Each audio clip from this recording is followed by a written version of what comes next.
আসসালামু আলাইকুম রহমতুল্লাহ। মাসুদ কৃষি ফার্ম থেকে সবাইকে স্বাগতম। আমি আসলাম অনুপম কলা দানা হয়েছে, এই কারণেই আমি আসলাম। তো দেখেন, আমাদের এখানে নদী পার হওয়া লাগে, একটু সমস্যা খুব। তা আলহামদুলিল্লাহ, আমাদের নদীর এই যে অনেকখানি এক মানুষ পানি হয়েছিল, এই যে গরম হওয়ার কারণে এই পানিগুলো এখন কমে গেছে। খরানে পানি নিচে নেমে যাচ্ছে, আগে এইভাবে ছিল না।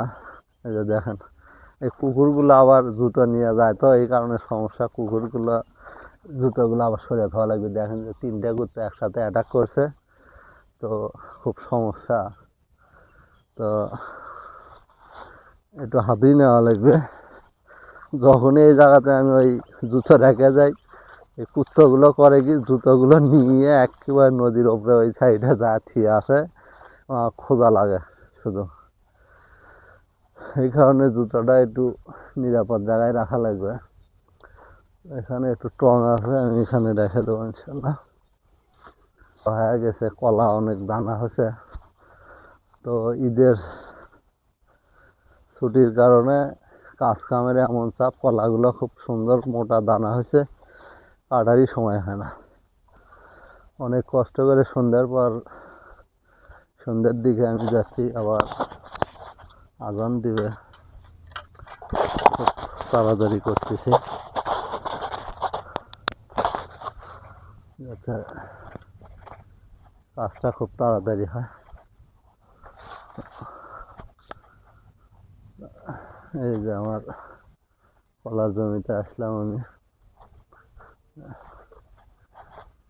এখানে ওই যে পটল চুরির একটা ভয় থাকে, তো এই পটলগুলো আগড়া লাগে, রাত করে চোর চুরি করে নিয়ে যায়, যে কারণে এখানে পাহারা দেওয়া লাগে। এই তো দেখেন যে আলহামদুলিল্লাহ কলা কাটার সময় নাই।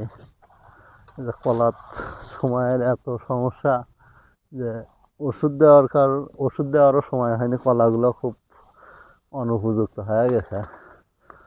এই যে ইনশাল্লাহ কলাটা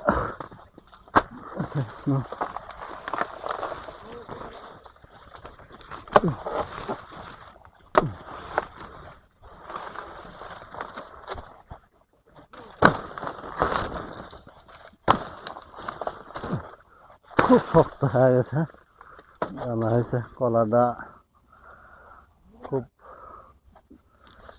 দানা হয়েছে, বাজার খুবই কম। এই কারণে আমি সন্ধ্যের দিকে যাই, কলাগুলো যে হাতে বিক্রি করি, তাতে আলহামদুলিল্লাহ একটু বেশি টাকা পাওয়া যায়। এই কারণে নিজের কলা নিজে হাতেই বিক্রি করি। এই যে দেখেন, এটা একটু ভালো।